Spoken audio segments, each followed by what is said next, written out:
Minasan konbanwa. Imamade nihongo wa dou desu ka? Dou omoimasu ka, minasan? Musukashi koto wa takusan arimasu ka? Ne, minasan, kite kudasai. Minasan wa nihongo ga dekiru nara, mazu nihongo o aisuru koto ga dekiranakereba narimasen yo. Soshite minasan wa nihongo o dekiru you ni natte. Dakara ima nihongo o benkyou shite ganbarimashou. Ima wa daikouka desu ne. Yukkuri wakatte kudasai minna. Oke, kita mulai. Pola kalimat yang pertama, ada tempat, partikel e, ikimasu, kimasu, atau kaerimasu. Di sini partikel e sebagai partikel penunjuk perpindahan arah. Singkatnya, partikel ini artinya adalah ke. Dan perlu diperhatikan, di dalam pola kalimat ini hanya boleh menggunakan kata kerja ikimasu yang artinya pergi, kimasu yang artinya datang, dan kaerimasu yang artinya pulang. Contohnya, tomodachi to Kyoto e ikimasu. Artinya, saya pergi ke Kyoto dengan teman. Contoh yang kedua, ashita marang e kimasu. Artinya, besok saya akan datang ke Malang. Dan contoh yang ketiga, ada raishu ie ni kaerimasu. Artinya, minggu depan saya akan pulang ke rumah. Kita masuk ke pola yang kedua.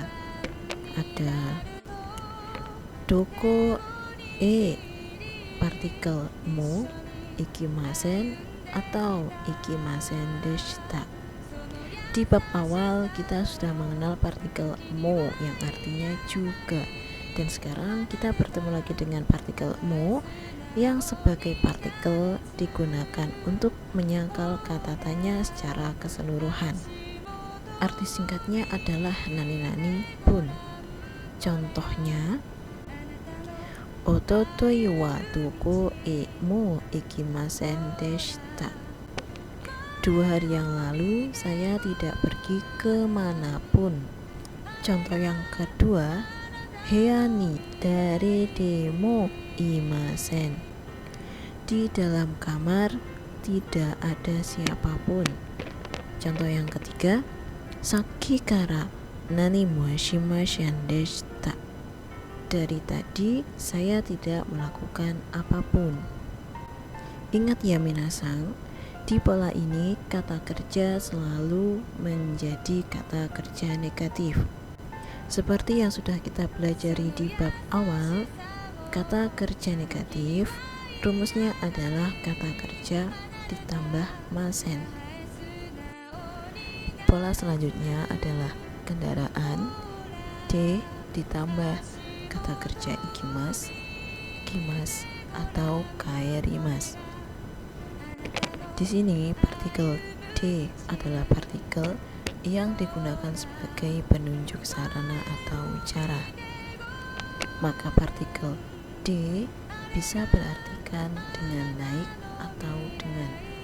Contohnya, watashi wa baiku de gakkou ni ikimasu. Saya pergi ke sekolah dengan naik motor. Yang kedua, haha wa aruite ichiban ni ikimasu. Ibu pergi ke pasar dengan jalan kaki. Pola berikutnya adalah subjek ditambah orang atau hewan, partikel to, kata kerja. Partikel to di sini sebagai partikel yang menunjukkan bersama siapa seseorang melakukan sesuatu pekerjaan. Jadi bisa diartikan partikel to artinya dengan atau bersama. Contohnya, watashi wa koen de nanasan to tenis wo shimasu. Saya bermain tenis bersama Nana di taman. Bisa juga contohnya seperti ini. Watashi wa ie de Sato-san to game wo shimasu. Saya bermain game dengan Sato di rumah. Pola berikutnya adalah itsu. Kata tanya untuk menanyakan tentang waktu. Kata itsu bisa juga digantikan dengan nani. Kita akan mengenal kata nani lebih dalam di bab berikutnya ya minasang. Sekarang contoh dari itsu adalah Tanjoubi wa itsu desu ka? Ulang tahunmu kapan? Ima nanji desu ka? Sekarang jam berapa? Dan contoh yang ketiga, Daigetsu wa nangatsu desu ka? Bulan depan bulan berapa? Kita sampai pada pola ke-6, yaitu nani-nani yo. Yo biasa digunakan untuk menyampaikan tanggapan dan pendapat kepada seseorang. Contohnya, Densha wa 5 時に出発しますよ. Keretanya berangkat jam 9 loh. Contoh yang kedua, Watashi wa hito no namae o wakarimashita yo. Saya sudah mengerti nama orang itu loh. Dan yo juga bisa digunakan pada kalimat apapun. Pola yang terakhir adalah pola nani-nani so desu ne. Nani-nani so desu ne biasa digunakan sebagai kalimat bahwa pembicara menyetujui pemikiran atau perkataan lawan bicara. Arti singkat dari kalimat ini adalah ya betul. Contohnya, kina wa atsui desu ne. Kemarin panas ya. Dan kemudian lawan bicara menjawab, hai, so desu ne. Ya betul.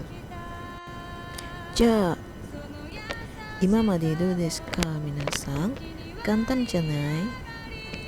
Nihongo ga chanto benkyou shitara minasan wa kitto dekiru yo. Sore de ima kara minasan wa nihongo o benkyou shite ganbatte kudasai. Oke minasan, ki wa watashi kara ijou desu. Ja, mata ne.